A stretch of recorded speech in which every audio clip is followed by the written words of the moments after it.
If your life doesn't feel right anymore, maybe it's time to stop fixing the surface and start changing the direction. This year is not about doing more. It's about doing what matters. If 2025 left you feeling tired, disconnected, or like you were living everyone else's life but your own, this is your moment to stop and reset. It's time to reset, restart, and refocus. In 2026 is not about hype. It's about honesty. It's about realizing you don't need to have it all figured out. You just need to be real with where you are and where you want to go. You're allowed to pause. You're allowed to let go of what's draining you. You're allowed to change how you show up. This audiobook will help you clear the noise in your head. Stop repeating patterns that don't serve you. And finally, focus on what actually makes your life feel meaningful. This is your fresh start. No pressure, just purpose. Let's begin. Chapter 1. Reset your life by clearing mental clutter.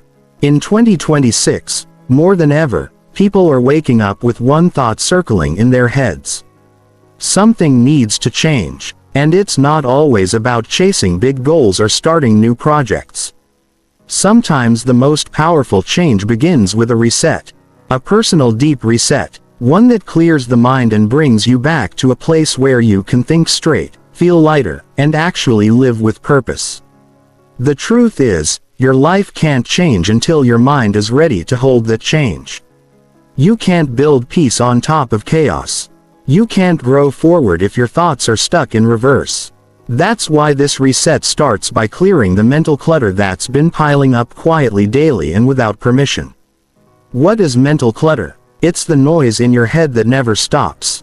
It's the overthinking before bed, the guilt over what you didn't do, the conversations you keep replaying, the things you tell yourself you should have said or should have done differently. It's the pile of to-dos in your mind that you never get to. It's the constant comparison with people who aren't even part of your life. It's the worry about things you can't control.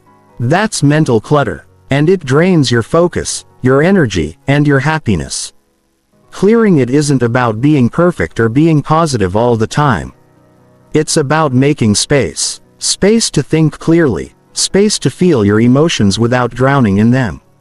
Space to finally hear your own voice instead of everyone else's. And the moment you start making that space, you begin to reset your life, not just on the outside, but from the inside out. The first step in this reset is awareness. You need to notice what's really going on in your mind. Most people live in reaction mode. Wake up, check their phone, rush into the day, and never pause to ask, what's been weighing on me? What thoughts am I carrying that no longer serve me? You can't let go of what you haven't noticed. Sit down, breathe, pay attention to what keeps showing up in your head uninvited. Is it fear, pressure, regret?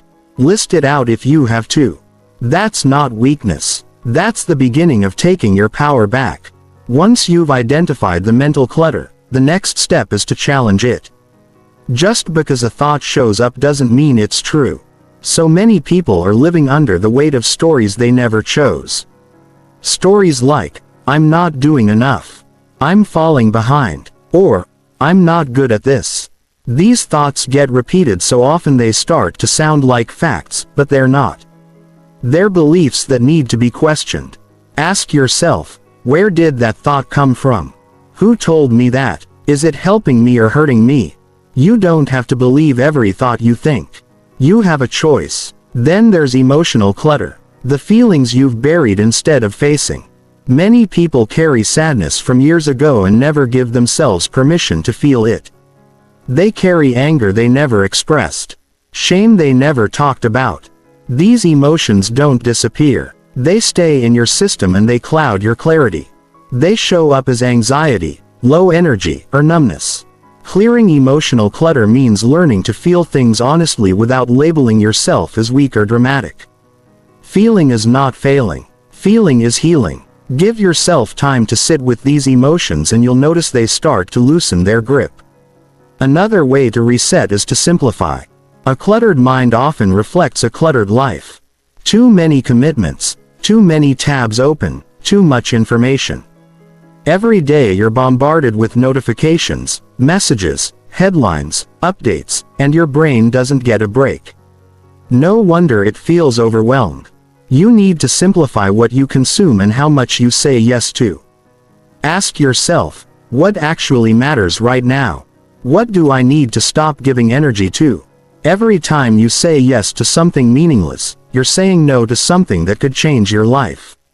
Protect your mental space like it matters, because it does. The reset also involves unfinished business.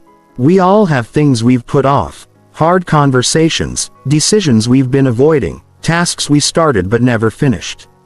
These are open loops in your mind, and they take up more energy than you think. Every time you avoid something, your brain keeps it on a loop. Don't forget this. Don't forget that. And you're never really free. You don't need to finish everything today, but pick one thing and close the loop.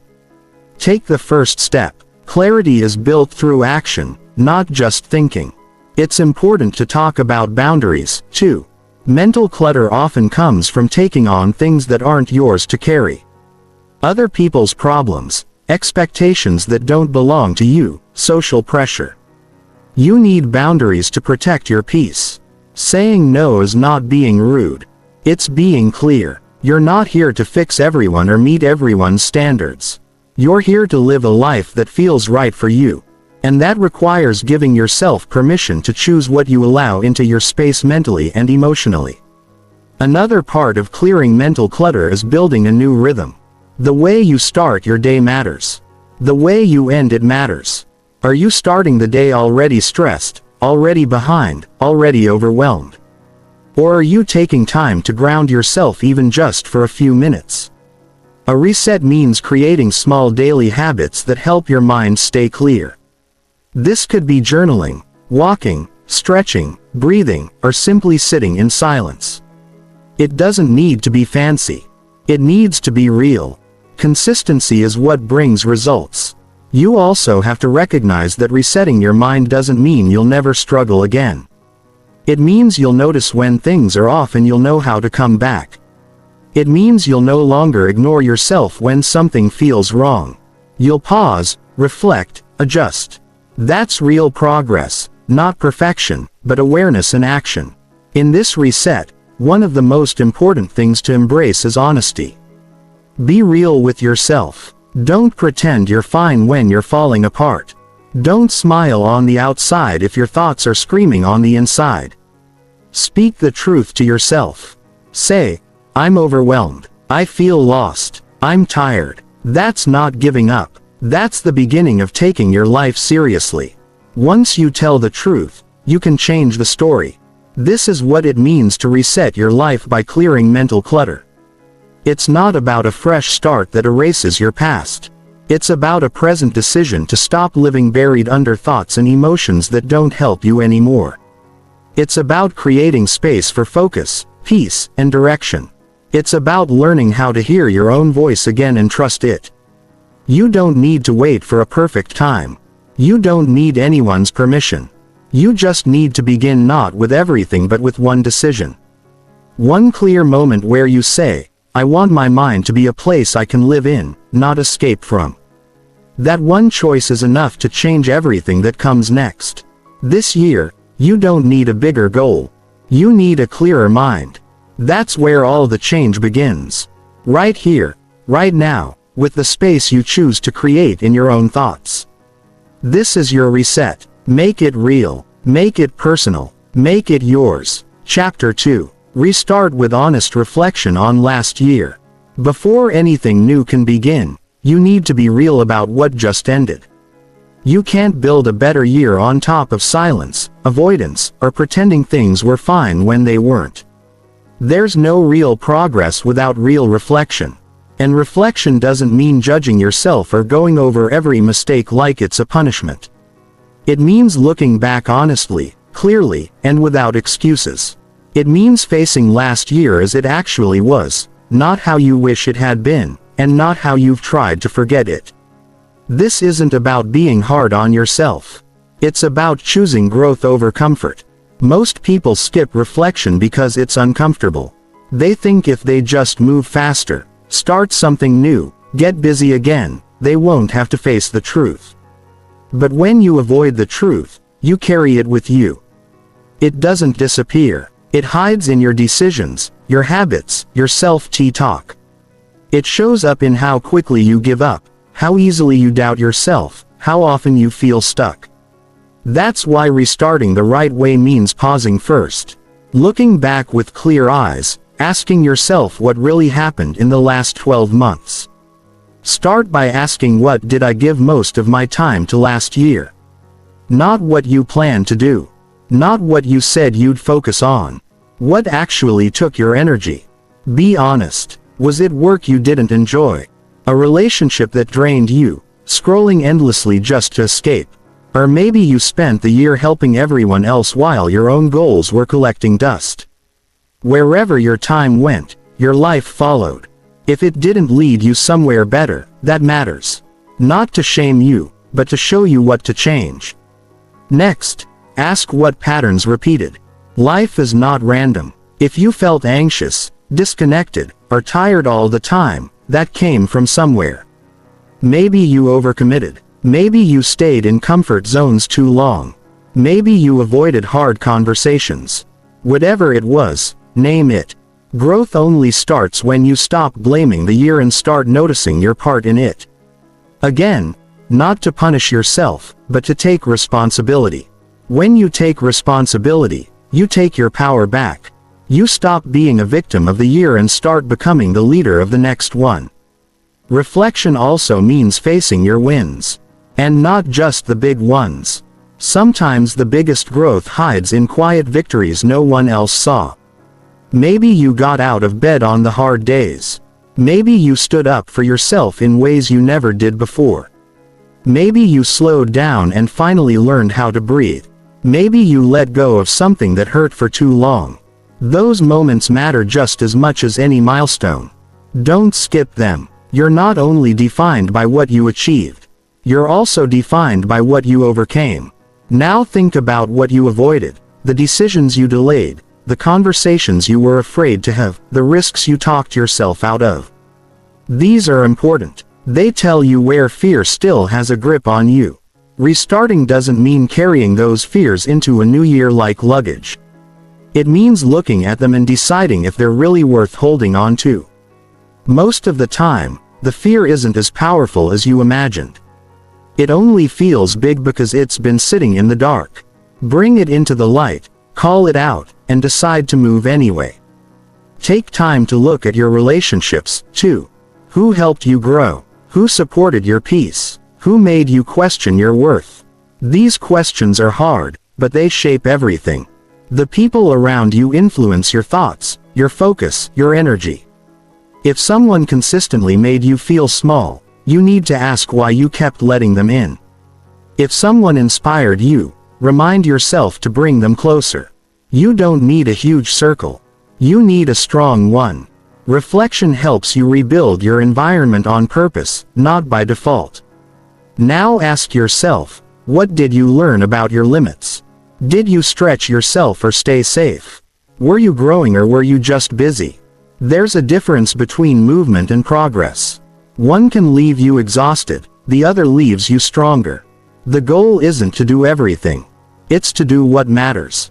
Reflecting on your limits means checking whether you lived aligned with your values or whether you were chasing other people's definitions of success. If the pressure came from outside you, it's time to shift. Start building a life that feels right from the inside. As you reflect, don't just list what went wrong. Ask what it taught you. Every failure is a teacher. Every delay is a message. Every disappointment has something to show you. You don't grow just from what went well. You grow from how you responded when things didn't. Did you blame others or look inward? Did you shut down or reach out? Did you hide or speak up? These moments define who you become next. If you're willing to reflect without defense, you'll gain insight most people never have. Think about your habits. What became automatic last year? Did you default to comfort every time things felt hard? Did you fall into endless distraction when life got stressful? Or did you build small actions that moved you forward? Restarting is not about big dramatic shifts. It's about noticing where your default settings are taking you. Are they building the life you want or keeping you stuck in the one you're trying to outgrow? That question matters more than any New Year's resolution. Reflection must also include self-honesty about effort. You know when you gave your best. You also know when you coasted. This isn't about perfection, but if you want more out of life, you have to stop lying to yourself. If you only tried when things felt easy, you weren't really committed. If you gave up every time results were slow, you weren't really serious. That's not criticism. That's clarity. And clarity is the foundation of a strong restart. Now, take all of that, your wins, your mistakes, your patterns, your lessons, and decide what's worth carrying forward. Not everything belongs in your next chapter. Some things were only meant to teach you. Some people were only meant to pass through. Some habits were survival, not strategy.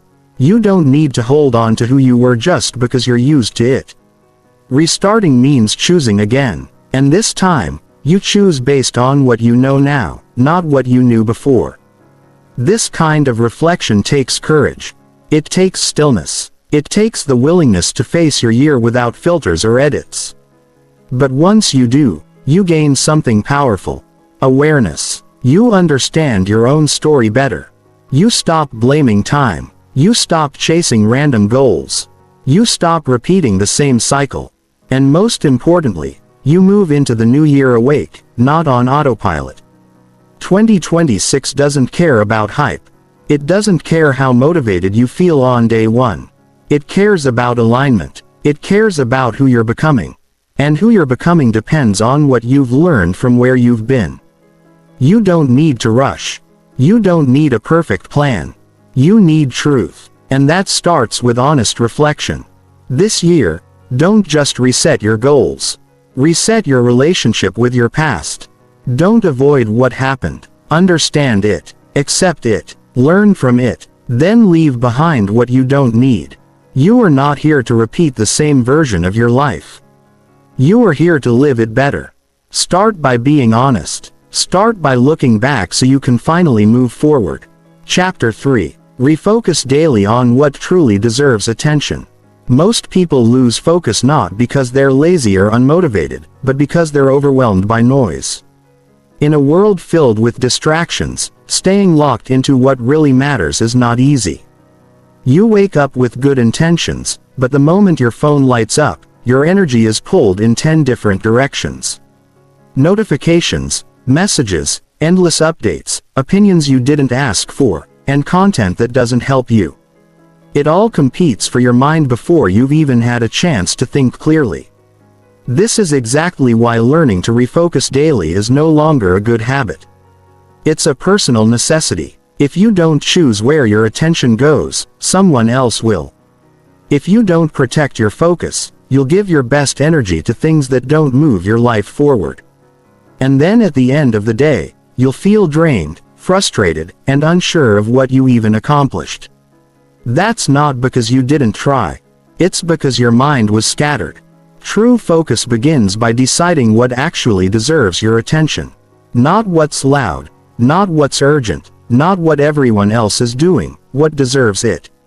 You only get a limited amount of mental energy each day. You can't give it to everything. You have to make choices. That means getting honest with yourself about what really matters to your growth, your peace, and your future. The first step is identifying your top priorities. Not your to-do list, but the parts of your life that matter deeply to you. Ask yourself, if I could only do a few things this year and do them well, what would they be? Be specific. It might be building your health back, restoring your confidence, rebuilding a strained relationship, or growing a skill you've been avoiding. Once you name these priorities, you have a foundation. Without that, every task feels the same and every distraction feels important. Next, build a habit of checking in with yourself each morning. This doesn't have to be long or complicated. You just need a few quiet minutes to ask, what do I want to give my attention to today? What's important today? Not just what's urgent. This one habit can change your entire direction. Most people dive into the day without asking this, and by the time they stop to think, their time's already gone. That's not intentional living. That's survival mode. To refocus daily, you also need to manage how you respond to outside noise. Not everything that shows up in your world deserves a reaction. You don't have to reply to every message right away. You don't have to argue your point in every conversation. You don't have to scroll endlessly when you feel bored or tired. Attention is your most valuable asset. Don't spend it where it earns nothing in return. It helps to track where your attention is going. Every night, reflect on how you spent your mental energy that day. Ask, what pulled me off track? What helped me stay grounded? What conversations drained me? What tasks gave me momentum? You'll start to see patterns. Certain apps, certain people, certain thoughts, they pull you away from the life you say you want. Noticing that is powerful. Once you see it, you can start shifting it. One major challenge is mental multitasking. Trying to do too many things at once might feel productive, but it actually breaks your focus. Your brain switches back and forth, losing energy each time. Instead of doing one thing well, you end up doing 5 things poorly. If something matters to you, give it your full attention, even if just for a short time. Deep focus creates better results and deeper satisfaction. Another important part of daily refocusing is knowing your distractions. Not just the obvious ones like phones or TV, but the subtle one, overthinking. Worrying about what others think. Checking progress too often. Comparing your journey to someone else's. These internal distractions are just as damaging. They steal your mental presence. You need to train your mind to come back to the task at hand. When you catch yourself drifting, don't criticize. Just redirect. Refocusing isn't about being perfect. It's about returning. You also need clarity on what's not important right now. You can't chase every opportunity. You can't say yes to everything. If everything matters, then nothing really does. Learn to say not now. That's not quitting. It's choosing wisely. It's creating space for what actually moves you forward. Saying no to things that don't align gives you room to say yes to what does. A useful strategy is to set daily focus targets. Not long lists, just 2 or 3 things that matter most. If everything else gets delayed, but those key things are done, that's a successful day. Over time, this trains your brain to stop chasing busyness and start building momentum. Focus isn't about doing more, it's about doing what matters with care and commitment. Protecting your mental environment is just as important as managing your tasks. If your space is always loud, if your schedule is always full, if your emotions are always tense, it becomes harder to focus. Give yourself space to think. Create boundaries around your time. Limit meaningless input. You're not a machine. You need silence. You need breathing room. That's where focus grows strongest. Also be mindful of what you feed your mind first thing in the morning and last thing at night. These are the most sensitive times for your attention. Start your day with purpose, not noise. End it with reflection, not distraction. The way you begin and end each day shapes the direction of everything in between. Refocusing daily isn't just about being more productive. It's about living with intention. It's about remembering who you want to become and choosing actions that move you closer to that version of yourself. It's about aligning your attention with your values. Every time you give your energy to something that matters, you reinforce that value inside you. It's also important to accept that some days will feel scattered. Some days focus will be harder. That's normal. The goal isn't to be perfect. The goal is to practice. Every time you refocus, even after drifting, you're building mental strength. You're reminding yourself that your attention belongs to you, not to the world around you. When you learn to protect your focus, your days feel different. You stop feeling behind all the time. You stop wasting energy on what doesn't matter. You start seeing progress where it counts. You start feeling proud of how you show up. Not just in your work, but in your life. This is how you take back your direction. This is how you make 2026 different. Not by trying harder, but by choosing better, better focus, better priorities, better boundaries. You don't need more hours. You need more intention. With the hours you already have, what you focus on grows. What you ignore fades. What you choose daily becomes your life. So choose with care. Choose with courage. Choose what deserves your attention and let the rest fall away. That's where your real power lives. In your ability to decide, in your willingness to return, in your daily choice to focus on what matters. Chapter 4. Accept past choices without self-punishment. You made choices last year. Some helped you grow. Some slowed you down. Some you're proud of. Some you wish you could erase. That's the truth of being human. You will not get every decision right. You will not avoid every mistake. And that's not a problem. The real problem begins when you carry those choices into the future with shame, guilt, and constant self-blame. That's what keeps people stuck. Not the past, but how they hold it. Accepting your past doesn't mean you agree with everything that happened. It means you stop fighting what you can't change. You stop beating yourself up for who you were. You stop replaying moments like they owe you something. The past is over. What's left is what you do next. And you can't build something strong when your energy is tied to regret. Self-punishment is silent. It doesn't always show up as dramatic breakdowns. It looks like doubting yourself every time you try again. It feels like holding back from new chances because you messed it up before. It sounds like that inner voice that tells you you're too late, too broken, too far behind. That voice grows when you let old decisions define your worth. You need to separate your choices from your identity. Just because you made a bad decision doesn't mean you were bad. Just because you waited too long to act doesn't mean you're hopeless. Your past actions were based on what you knew, what you felt, and where you were at the time. Some of those choices were made from fear, some from confusion, some because you didn't believe you had other options. That's not weakness. That's experience. And experience can teach you if you let it. Reflection is useful. Obsession is not. Ask yourself what the past was meant to teach you. Then carry that lesson, not the guilt. If a relationship ended, maybe it taught you how to set boundaries. If you failed at something, maybe it showed you where you needed structure. If you stayed stuck too long, maybe it helped you recognize what settling feels like.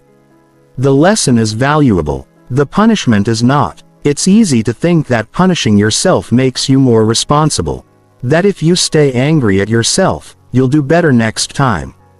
But that's not how growth works. You don't improve by hating who you were. You improve by understanding it happened and choosing differently. Shame is heavy. It doesn't lead to action. It leads to hiding. You don't need to hide anymore. Sometimes people avoid forgiveness because they think it means excusing what happened. But forgiving yourself isn't about saying it was okay.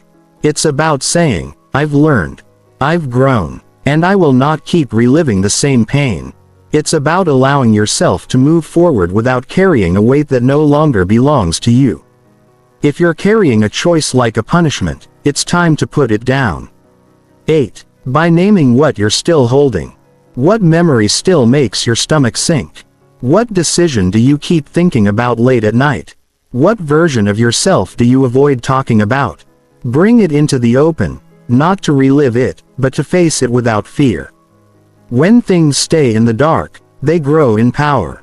When you speak them honestly, they lose control over you. Then ask yourself, who were you at that time? What pressures were you under? What didn't you know yet? You'll start to see that many of your past choices came from survival, not clarity. You did what you thought was right in that moment. Maybe it wasn't your best, but maybe it was your best under stress, confusion, or fear. That matters. Context matters. Compassion matters. Moving on also means changing the story you tell yourself. If the story is, I always mess things up, you'll live your life proving that. If the story is, I should have known better, you'll stay frozen in guilt. Instead, try saying, I've made mistakes, but I've learned from them. I've made progress. Even if it was slow, I'm still growing. That's not denial. That's power. That's truth. You have to believe that you're allowed to grow. Not just when everything goes well, but especially when it doesn't. Every person you admire has failed. Every strong person has regrets. Every confident person had to rebuild their self-trust. They didn't get there by being perfect. They got there by refusing to be defined by their worst moments. You can do the same. Let yourself grieve if you need to. Some choices cost you people, time or energy you'll never get back. It's okay to feel that. Don't skip the pain, but don't get lost in it either. Grieving means you care, but healing means you're ready to start living again. And healing begins when you stop punishing yourself for not knowing what you didn't know. There's a better way to look at your past. Instead of asking, "Why did I do that?" ask, "What did I need at that time?" Maybe you needed love or clarity or rest or guidance when you meet your past self with curiosity instead of blame. Something shifts. You stop being the enemy of your own growth. You start becoming your own guide.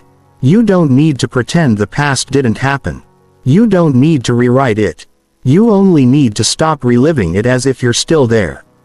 You're not. You're here. And right now, you get to choose what happens next. You can stay stuck in a story of regret, or you can write a new chapter with the strength you've gained. The most freeing moment in life is when you realize you're allowed to forgive yourself. You're allowed to change your mind. You're allowed to start again. And none of that requires punishment. It only requires honesty and a willingness to grow. You've carried the weight long enough. You've replayed the moments too many times. You've talked yourself down more than anyone else ever has. Now it's time to stop. Not because what happened doesn't matter, but because you do. This year is not asking you to be perfect. It's asking you to be present. To show up for yourself without dragging old shame into every decision. To move forward with clarity, not fear. To learn from the past, not live in it. Accepting past choices isn't giving up. It's growing up. It's saying, "I'm not that version of me anymore. And I don't need to keep proving it through self-punishment. I prove it by how I live today." So start today, not with guilt, not with pressure, but with self-respect. You've come further than you think, and you're just getting started. Chapter 5. Rebuild trust in yourself through action. Most people don't realize the damage that happens when they keep breaking promises to themselves. It's subtle at first. You say you'll wake up early but hit snooze again. You say you'll start eating better but keep pushing it to tomorrow. You plan to finish that project but avoid it for another week. These choices may feel small, but they add up and they start to erode something vital. Your trust in yourself. Self-trust is not built by saying the right things. It's built by doing them. If you don't believe your own words, you start to feel disconnected from who you are. You say things you don't follow through on. And over time, your brain learns not to take yourself seriously. You stop setting real goals because deep down you've trained yourself to believe you won't follow through. That's not a lack of motivation. That's a lack of trust. But trust can be rebuilt not by making big speeches or setting dramatic intentions, but by taking small consistent actions every day. That's where self-trust begins again. In the quiet, in the simple, in the follow-through. Every time you do what you said you would, even when no one's watching, you send a message to yourself that you're dependable. Again, the first step is honesty. Not the kind you share with others, but the kind you sit with privately. Ask yourself, where have I been making promises I haven't kept? Where have I said one thing and done another? Not to shame yourself, but to get clear. Trust isn't built on perfection. It's built on alignment. When your words match your actions, even in small ways, you begin to repair the relationship with yourself. It's tempting to overcommit when you're trying to rebuild that trust. You want to make up for lost time. You tell yourself starting tomorrow, everything changes. But that mindset sets you up for failure again. Big promises with no plan usually break quickly. And every time a promise breaks, trust weakens. Instead, focus on what's manageable. Pick one small thing you can do today. Not 10, just one. Make it real. Make it doable. Then follow through. The size of the action doesn't matter as much as the consistency. Drinking 1 glass of water in the morning, writing for 5 minutes, walking for 10, turning off your phone at a certain time. These aren't grand gestures, but they create evidence. And your brain needs evidence to believe you again. It needs to see that when you say you'll do something, you actually do. It also helps to stop talking so much about what you're going to do and start doing more. Talking can feel productive, but it can also be a way of delaying. Don't announce your comeback. Live it. You don't need validation. You need consistency. The people around you will notice when your energy changes. But more importantly, you'll notice, and that's the real goal, to look in the mirror and feel proud of who you are becoming. There's a quiet confidence that comes from keeping your word to yourself. It doesn't scream. It doesn't try to prove anything. It just feels steady. You walk differently. You speak with more certainty.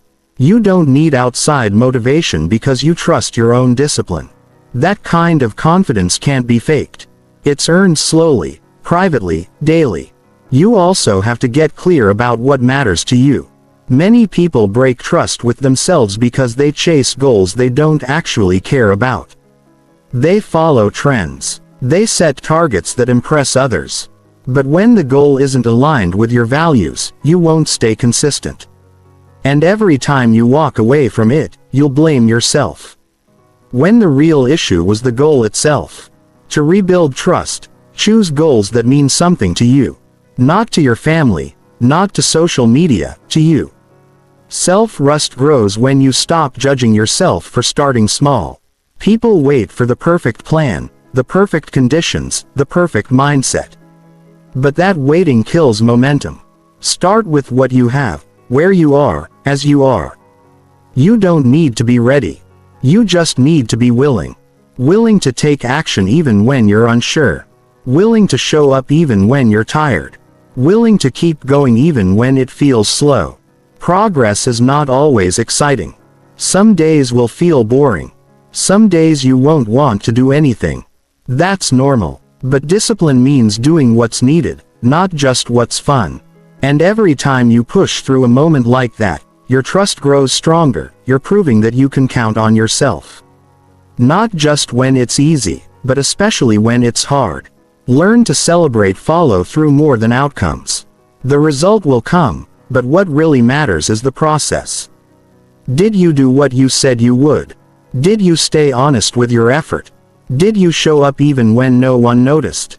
That's what builds character. That's what builds belief. The outcome is just the bonus. The real reward is becoming someone you can rely on.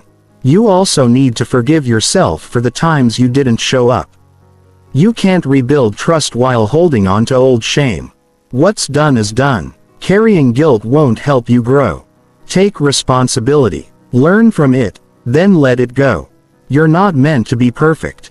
You're meant to learn, and every setback can become part of your comeback if you're willing to keep moving. Remember that rebuilding trust takes time. You didn't lose it overnight.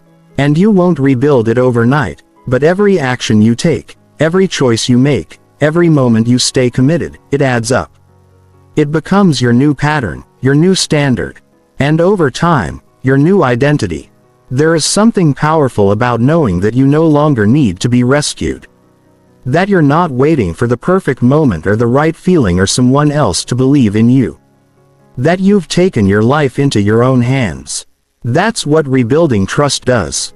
It reminds you that you are capable, dependable, and in control of what you become next. So start now. Choose one action. Keep it simple. Make it count. Show yourself that this time it's different.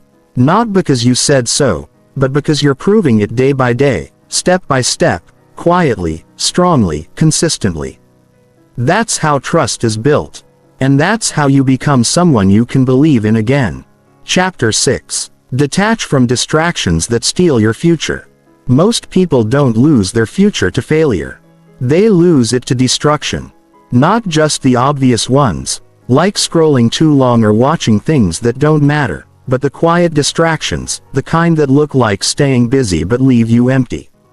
The ones that steal your attention little by little, day by day, until you realize months have passed and nothing has changed. Distraction doesn't always feel wrong. That's why it's dangerous. It feels normal. It feels like rest. It feels like just one more minute. But it becomes a pattern that slowly pulls your attention away from what matters. And without realizing it, your energy is scattered. Your mind is always half present. Your time gets spent but not invested. And that kind of living steals your direction, your goals, and your peace. Detaching from distraction is not about removing everything from your life. It's about noticing what's costing you more than it's giving back. Every time you say yes to something that pulls you away from your purpose, you're saying no to something that could have moved your life forward. And most of the time we don't realize we're doing it because the distractions are everywhere. In your phone, in your habit, in your conversations, even in your thoughts. Start by being brutally honest about where your time is really going.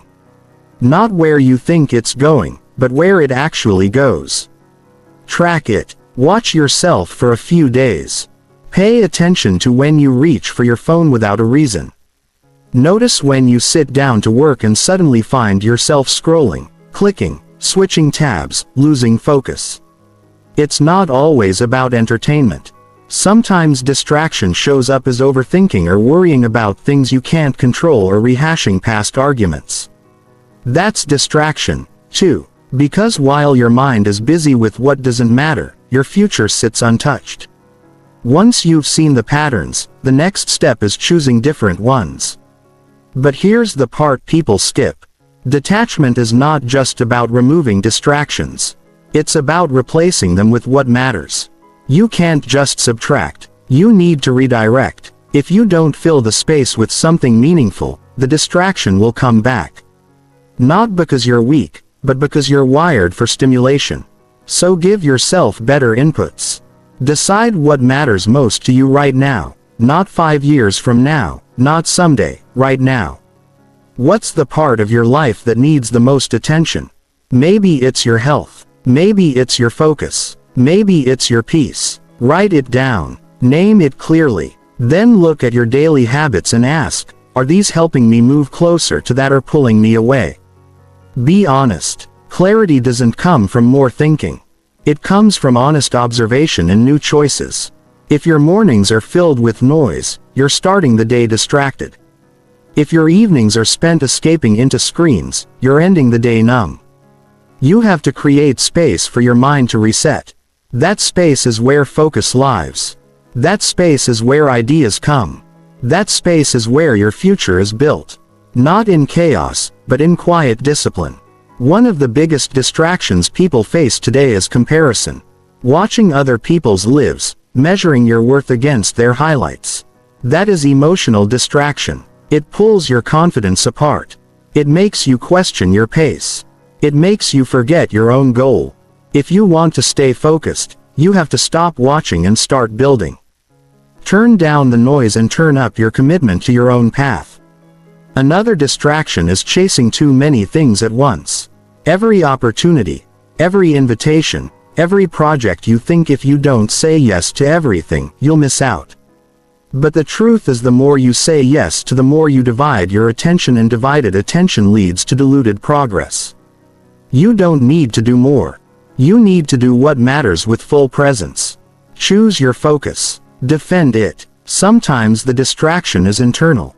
It's the fear of discomfort. The moment you sit down to do something meaningful, your mind looks for escape because focus feels vulnerable. It demands effort. It reveals where you're lacking. But that's exactly why it's valuable. If you can sit through the discomfort without escaping it, you'll build the kind of strength that distraction can't touch. Detaching from distraction requires structure. You can't just rely on willpower. You need systems, clear time blocks, limits on technology, spaces for quiet, breaks for rest. You need to train your brain to stay where you are, not drift. And that's a practice. It's not a one-time fix. It's a daily decision to return, to come back to what matters every time your mind wanders. People talk about having more time, but time isn't the issue. Attention is. You can have a free hour and waste it in 10 ways, or you can have 20 focused minutes and move your life forward. Time isn't lost, it's traded. Every distraction you say yes to is a trade. You're giving away a piece of your future in exchange for a few seconds of relief. You have to decide if that's a trade you're still willing to make. When you start to protect your attention, things shift. You think clearer. You feel calmer. You work smarter. You rest deeper because your mind is no longer stretched in every direction. It's rooted, and from that root, everything grows. Your goals, your peace, your creativity. It all depends on where your attention lives. You don't need to delete everything or live like a monk. You just need to get real about what's costing you your focus. And you need to set limits. Not out of punishment, but out of respect. Respect for your future. Respect for your energy, respect for your time. You deserve to experience what it feels like to be fully engaged with your own life. There's freedom in discipline, not restriction. Freedom when you take control of your attention, you take control of your direction. You stop reacting and start creating. You stop drifting and start building. That's where power comes from. Not from doing everything, but from doing the right things fully. You will be tempted to go back to destruction, especially when things get hard. But remind yourself what's at stake. Your time is limited. Your energy is not endless. Your attention is not a toy. You have something to build. You have a future to create. And no amount of noise is worth losing that. Every day you wake up, you're making choices. Where your attention goes, what you feed your mind, who you listen to, what you focus on. These choices shape your habits. Your habits shape your life, and your life becomes the result of what you consistently give attention to. So, choose wisely. Turn off what steals from you. Turn toward what builds you. That's how you protect your future. That's how you take it back. Chapter 7. Simplify goals to reduce mental pressure. Most people aren't overwhelmed because their goals are too big. They're overwhelmed because they're trying to chase too many things at once. They set 10 intentions, write down a long list of resolutions, and convince themselves that doing more will mean achieving more. But what really happens is the opposite. The brain becomes overloaded, the energy gets divided and nothing gets done well. Instead of feeling motivated, you feel pressure. Instead of moving forward, you get stuck overthinking. And this pressure doesn't inspire. It paralyzes. When your mind is full of competing goals, it's like running in every direction at once. You waste time trying to decide where to start. You second-guess every step. You burn out from the mental load of constantly switching focus. Eventually, you stop altogether. Not because you're incapable, but because you're exhausted. That's not a motivation problem. It's a clarity problem. The solution isn't to push harder. It's to simplify. Not because your dreams are too big, but because your process is too crowded. Simplifying goals means stripping away the noise, the fluff, and the extra expectations. It means getting real about what matters right now. Not what sounds impressive. Not what others are doing. Not what you think you should do to keep up. Just what actually matters to your growth, your peace, and your direction this year. Start by asking yourself what success would really look like in the next 30 days. Not the next 12 months, not your 5-year plan, just the next few weeks. What would progress actually feel like? What outcome would bring a sense of movement? You don't need 20 things. You need 1 or 2 that you can commit to fully. That kind of focus creates results. Scattered ambition doesn't. Once you know your short-term focus, cut away everything that doesn't directly support it. That means letting go of the pressure to say yes to every opportunity. That means admitting that now is not the time to fix everything at once. That means accepting that you can revisit some goals later, but right now your mind deserves rest from juggling it all. This isn't giving up, it's growing up. It's choosing structure over chaos. The truth is, complex goals don't make you more disciplined. They just drain your decision-making power. The more decisions you have to make in a day, the more tired your brain becomes. That's called decision fatigue, and it's by simplifying your goals, you reduce the number of choices you need to make. That frees up energy for execution. And execution is what builds confidence. A simplified goal is specific, time-bound, and connected to a clear reason. For example, instead of saying get in shape, say walk 20 minutes every morning for the next 3 weeks to increase energy. That's clear. That's doable. That has purpose. When your goals are this focused, your mind doesn't resist them. It knows what to do next, and that makes action easier. Another benefit of simplifying your goals is that you start seeing results faster. You're no longer spreading yourself thin, waiting for something big to happen. You're stacking small wins, and those small wins matter. They create momentum. They rebuild trust. They remind you that progress is possible. Without that reinforcement, it's easy to quit before anything clicks. A major mistake people make is setting goals based on pressure instead of priorities.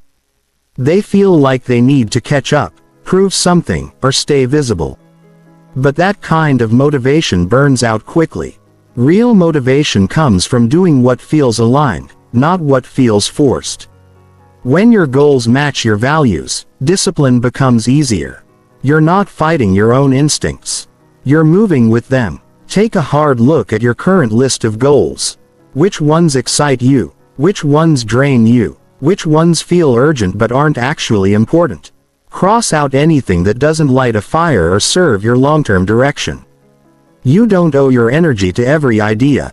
You don't have to chase every good opportunity. Focus is freedom. A simplified goal should fit into your daily life without turning everything upside down. If the only way to reach your goal is through a perfect routine, it's not realistic. Life will get messy. You'll get tired. Plans will fall apart. That's why your goals need to be flexible enough to adjust and strong enough to keep you going. Build them around who you are, not an ideal version of you that only exists on your best day. Learn to celebrate completion over complexity. A simple goal that gets done beats a complicated one that stays unfinished. You don't grow by adding more. You grow by following through. If you said you'd write for 15 minutes and you did, that counts. If you planned a 30-minute workout and moved your body for 20, that's a win. These are the moments that move the needle. Stack enough of them and you change your life. You also need to accept that you're allowed to change your goals as you go. Simplifying doesn't mean locking yourself into one idea forever. It means committing fully to a direction until you learn more. Sometimes what felt like the right path 2 months ago no longer fits. That's not failure. That's growth. Adjusting is part of the process. The key is not starting over every week. It's realigning with intention. If you want to feel less pressure, stop tying your worth to your goal. You are not a checklist. You are not your productivity. You are a person growing at your own pace. Goals are tools, not measurements of your value. Use them to guide your energy, not punish yourself for falling short. There is power in showing up consistently. Even when progress feels small, keep your system simple. One main focus per week, a short list of tasks each day, a quick review at night. Did I follow through on what matters? If not, why? What got in the way? How can I adjust tomorrow? This kind of structure creates clarity, and clarity reduces pressure because the mind does better with direction than with doubt. At the end of the day, success is not about how much you take on. It's about how much you finish. The people who move forward aren't the ones with the most ambition. They're the ones who protect their focus. Simplify your goal. Stick with them long enough to see results. Let go of trying to do everything. Choose better, not more. Mental pressure comes from confusion. Simplicity brings peace. When you can wake up and know exactly what you're working toward, the day feels lighter. You don't have to overthink. You don't have to second guess us. You move, you grow, you repeat. That's how real transformation happens. One simple goal at a time, followed by focused effort. Not flashy, not complicated, just consistent. So, if you're tired of feeling overwhelmed, it's not because you're incapable. It's because you're trying to hold too much. Put some of it down. Pick one thing up, do it well, then do it again. That's how you reduce pressure. That's how you find your rhythm. That's how you simplify your way to a stronger life. Chapter 8. Practice emotional control during uncertain moments. When life becomes uncertain, emotions rise fast. Your heart races, your thoughts speed up, your decisions get shaky. It might be a crisis, a tough conversation, an unexpected change, or simply a moment where things don't go the way you hoped. In those moments, it's not just what happens that shapes your future. It's how you handle yourself while it's happening. Practicing emotional control isn't about pretending you don't feel anything. It's about learning to respond with intention instead of reacting on impulse. Your emotions are not the problem. They're signals. They tell you something feels off, unsafe, unfair, or unfamiliar. They're trying to get your attention. But emotions become a problem when they take over completely. When anger speaks for you, when fear shuts you down, when anxiety drives you to avoid what needs to be faced, when you let emotions run the show, they often create more damage than the situation itself. That's why emotional control matters.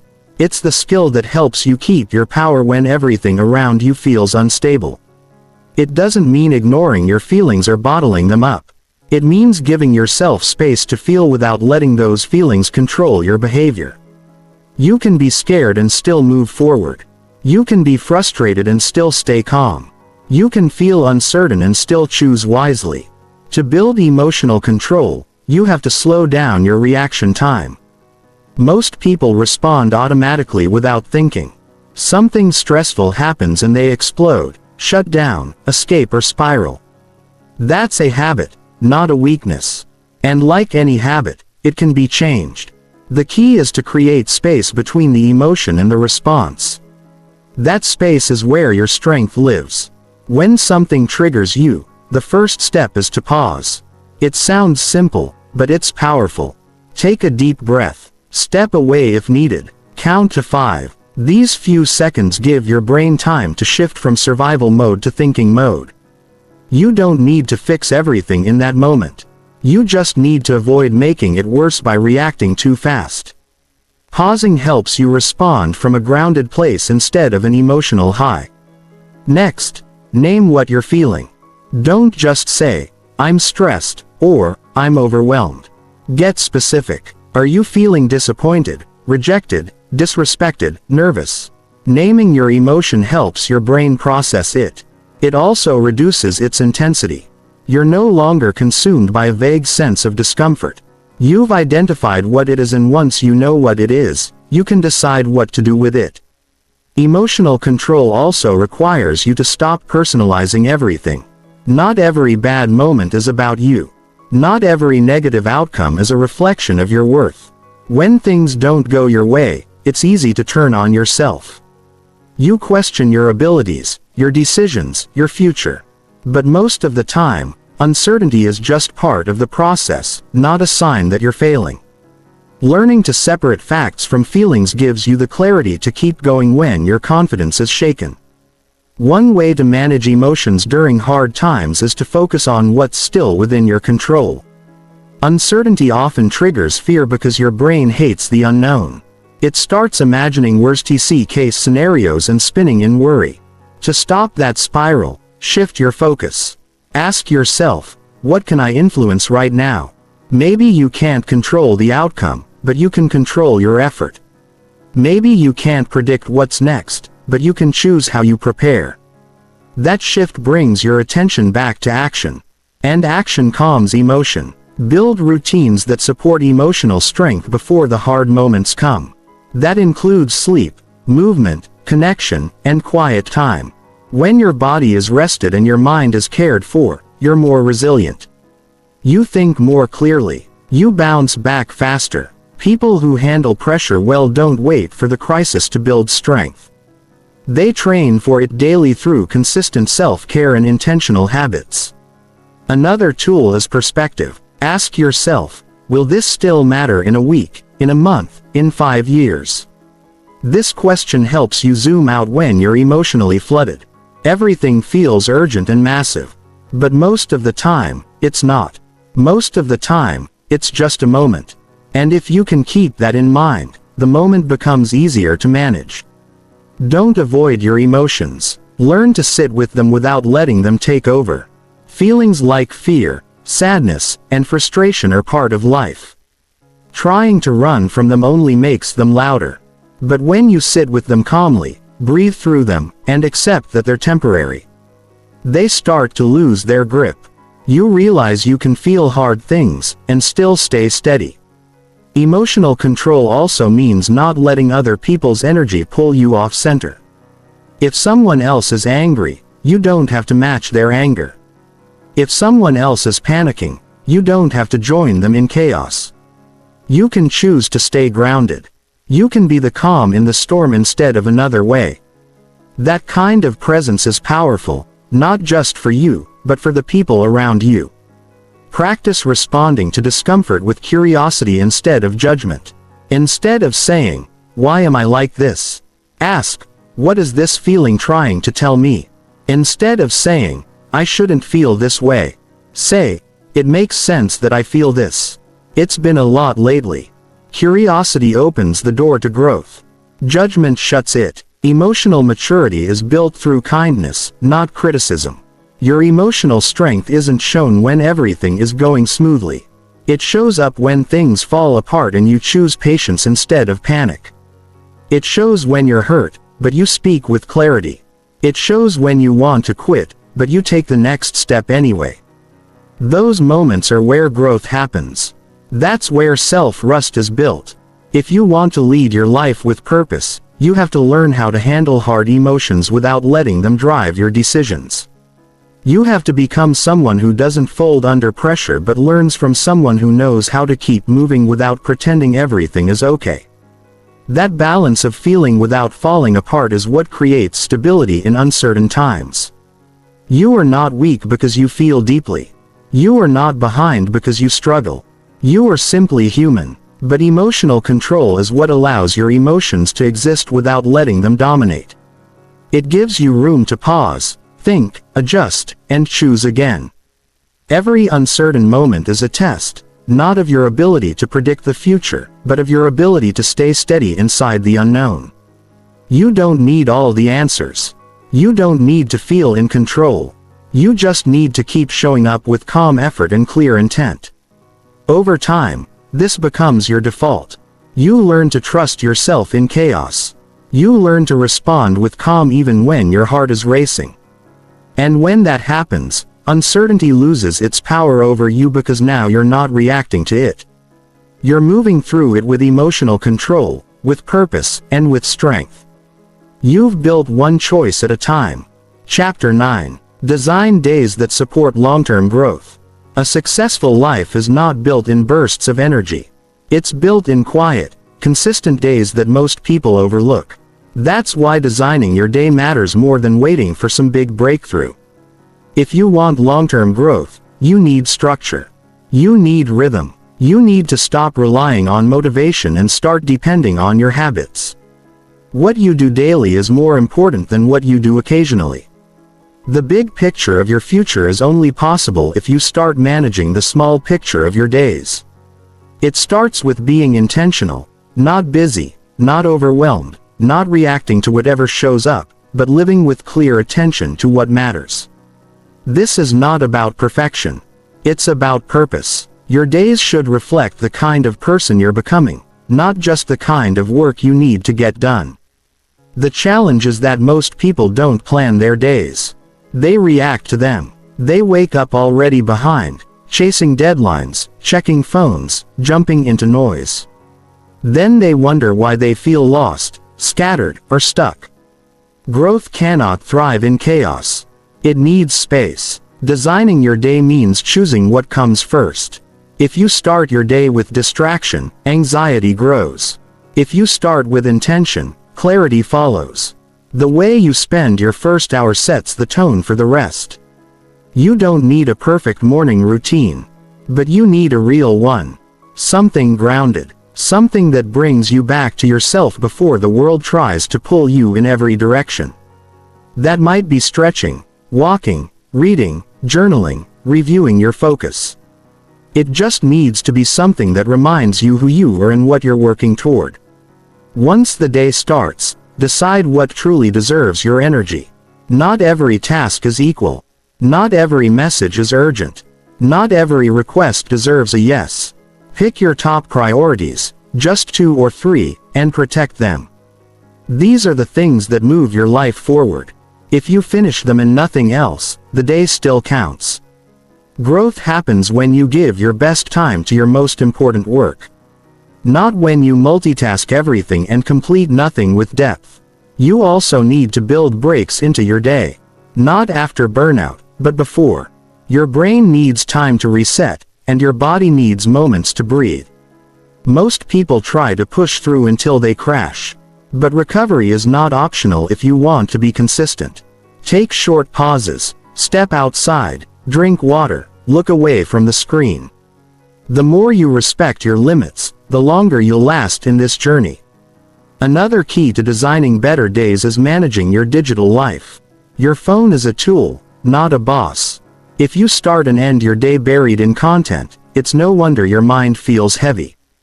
Turn off notifications when possible. Set time limits on apps that waste your attention. Choose moments of silence. Let your mind wander. That's where insight lives. That's where your next good idea comes from. You can't think clearly in a world of endless noise. Long-term growth also depends on doing the uncomfortable things first. The hard conversations, the focused work, the discipline you usually delay. If you keep pushing those things to the side, they turn into mental weight. You start the day carrying pressure that only grows. Flip the pattern. Do the hardest task early. Get it done. The relief and confidence that follow will give you fuel for the rest of your day. Your environment plays a role, too. Design your space so it supports who you're trying to become. If your room is cluttered, your mind will reflect that.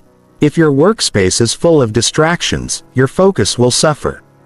You don't need a perfect setup. You need one that helps you move, one that reminds you this is your time and your future is shaped in this space. Don't forget to include movement. Your body is not separate from your mind. If you want mental clarity, you need physical energy. Even a short walk or a few minutes of stretching can reset your mood. Regular movement increases focus, reduces stress, and boosts creativity. Growth is not just mental, it's physical. Treat your body like it matters because it does. At the end of the day, reflect. Don't just move on to the next task. Ask yourself, what worked today? What felt off? Where did I drift? What helped me stay steady? These questions are simple, but they build self-awareness. And that awareness becomes the foundation for better days. You learn what supports your energy and what steals it. You learn what kind of structure works for you, not someone else, not a trend, but you. Designing your day isn't about cramming more in. It's about removing what doesn't matter. Most people are overwhelmed not because they have too much to do, but because they haven't chosen what not to. Every yes is a no to something else. Every commitment costs energy. Be selective. Be clear. You're not here to please everyone. You're here to grow. Growth doesn't need big dramatic effort. It needs small steps taken every day. Writing one paragraph. Studying for 20 focused minutes. Drinking more water. Saying no when you usually say yes. Waking up 15 minutes earlier. These tiny choices shape your progress more than grand plans that never get executed. Consistency will always beat intensity. Emotional energy is part of daily design, too. You can't do deep work if you're always emotionally drained. Pay attention to who and what affects your energy. Protect your peace. Have boundaries around conversations, commitments, and input. If something leaves you feeling heavy every time, address it. Growth requires emotional clarity. You can't keep growing while carrying emotional weight you refuse to acknowledge. Long-term success comes from living with short-term clarity. Your life is made of days. That's all you get. So, if you want to build something meaningful, start there. What does a powerful day look like for you? What does a focused afternoon feel like? What kind of evening helps you rest and recharge? Don't leave it to chance. Build it with care. Most importantly, stop waiting for motivation. Motivation comes and goes. What stays is your structure. What stays is your habit of showing up even when you don't feel like it. That's where real growth is built. Not in inspiration, but in discipline. If you design your days with purpose, your future will take care of itself. This isn't about being rigid. It's about being aligned. When your day matches your values, you don't need force. You move naturally. You wake up with clarity. You end the day with peace. That's the kind of life worth building. And it starts with how you live today. Not tomorrow. Not next month. Today. Right now. One good day at a time. That's how you build a strong life. That's how long-term growth becomes real. Chapter 10. Choose direction over confusion in 2026. There comes a point when trying to figure everything out becomes the reason nothing gets done. People spend so much time sitting in confusion, overthinking every step, doubting their own choices, comparing paths, hesitating on decisions, asking for too much advice, and wondering if the timing is right. The truth is, confusion is not always a lack of clarity. Sometimes it's a lack of commitment. In 2026, you don't need more opinions. You don't need more information. You need direction, not the perfect one, just one you're willing to walk. There's a cost to staying stuck in indecision. You burn time. You burn mental energy. You say, I don't know. So often that eventually you believe it. And when you start believing that you don't know what to do, you stop trusting yourself to move. That's how life gets paused. Not by failure, but by hesitation. And too much hesitation becomes a habit. Choosing direction doesn't mean you'll never question yourself. It means you finally decide to move forward anyway. It means you stop waiting for permission. It means you stop waiting to feel ready. It means you choose a path because you're tired of spinning in circles. Forward is where confidence builds. Forward is where answers show up. But you only find it when you stop trying to avoid risk. The truth is no direction is perfect. Every path comes with uncertainty. Every goal comes with some level of discomfort. Every dream requires something from you before it rewards you. And that's why so many people stay stuck. Not because they can't do the work, but because they fear picking the wrong path. But the worst choice isn't the wrong one. It's no choice at all. Start simple. Ask yourself, what kind of life you want to live? Not someday, but this year. What kind of energy do you want to wake up with? What kind of work do you want to be proud of? What kind of people do you want to build with? What kind of strength do you want to carry through your day? Don't complicate this with strategy. Focus on feeling. Focus on alignment. When something feels like a real yes deep inside, pay attention. Then ask what direction matches that. Maybe it's a career shift. Maybe it's stepping into a leadership role. Maybe it's finally focusing on your health. Maybe it's rebuilding relationships that matter. Maybe it's learning a new skill you've put off. You don't need 10 directions. You need one. And once you find that one, let everything else be background noise. Direction is not about speed. It's about intention. You can move slowly and still be ahead of the person standing still trying to think through every scenario. You don't have to rush. You just have to start. Start with what you know. Start with what you can control.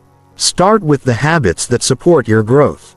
The people who see your potential, the routines that keep your mind focused in 2026. If you want clarity, stop chasing it like a finish line and start creating it like a habit. Clarity is not a thought. It's the result of action. The more you act, the more you learn, The more you move, the more the road reveals itself. But when you sit back waiting for certainty, all you get is more doubt. One powerful shift you can make this year is changing your language. Stop saying, "I don't know what to do," and start saying, "I'm choosing to figure it out." That one change puts you in control. Confusion is passive. Direction is active. You're not stuck. You're just delaying. And you can stop delaying by making one clear decision. Right now, I will stop overcomplicating my life and start showing up for it fully. Create structure that supports your direction. Don't just wish for change. Make room for it. Set clear goals. Design your week. Block your time. Protect your energy. Make decisions that match your priorities. That's how direction becomes real. Not by accident, but by design. Limit the amount of voices you let into your life. Not everyone needs to weigh in on your journey. Too many opinions create confusion. Not confident. Choose a few voices you trust. People who've done what you're trying to do. People who hold you to a higher standard. People who speak with clarity, not fear. Then listen, reflect and move. The final choice is always yours. You don't need perfect certainty. You need courage. You need to believe that you are strong enough to handle what happens next. That you'll figure things out as you go. That you won't crumble the moment it gets uncomfortable. Because discomfort doesn't mean wrong. It often means you're growing. Most people overestimate what they need to start and underestimate what they'll gain by simply committing. Your mind becomes clearer the moment you stop entertaining everything and start focusing on something. Confusion fades when commitment rises, and commitment begins with action. Not just thinking, not just planning, but doing. Protect your direction from distraction. Distraction doesn't always look like laziness. Sometimes it looks like jumping to new ideas every week. It looks like chasing too many goals. It looks like changing your mind every time it gets difficult. That kind of behavior doesn't create progress. It keeps you in motion without moving forward. Choose one thing. See it through. Let results come from depth, not noise. In 2026, choose to simplify. Choose fewer goals with deeper focus. Choose peace over pressure. Choose habits over hype. Choose structure over chaos. Choose clarity over confusion. Choose action over hesitation. This year doesn't have to look like last year. You get to write a new story, one decision at a time. Start asking better questions. Not what if I fail, but what if I never try? Not what if it's hard, but what if it's worth it? Not what if I choose wrong, but what if choosing something changes everything? Those questions shift your mindset. They open doors. They invite growth. Remember, you don't need more time to decide. You need more trust in your ability to. You are capable of making strong decisions and handling what comes next. You're not fragile. You're not lost. You've just been overthinking. And now it's time to choose your direction and move with it. This is your year to lead yourself. No one else is coming to do it for you. Choose the habits that support you. Choose the mindset that empowers you. Choose the actions that align with who you want to become. Confusion is loud, but direction is powerful. And once you choose it, you begin to feel different, clearer, stronger, focused, and finally free to move forward with purpose.